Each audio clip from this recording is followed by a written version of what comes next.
If you've been to the beaches during a red tide, it's hard not to notice. You'll find yourself coughing, your eyes burning or watering, and maybe you'll even see dead fish or dead sea turtles. It affects our health, our marine life, and even our tourism industry.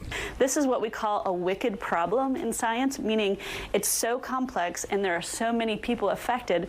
UCF professor Christy Lewis and her team are working to change that. They think they figured out how to slow red tide down and mitigate it using what is called clay flocculation.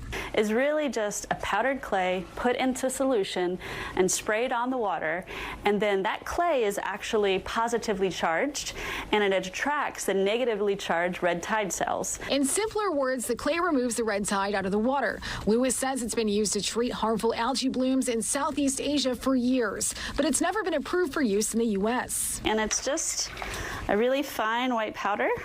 Almost like baby powder. The research team has been doing these experiments for 5 years now in the lab, on benchtops, and also in tanks.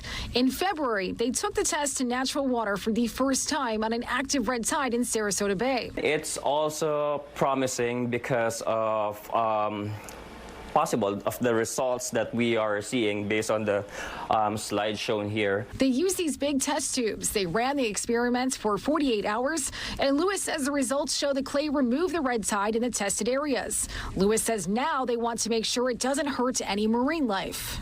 We want to make sure that the cure is not worse than the disease. Well, the team will continue to gather information and eventually bring the plan to lawmakers for approval. That still could take a few years. In the studio tonight, Christy Kern, Fox 35 News.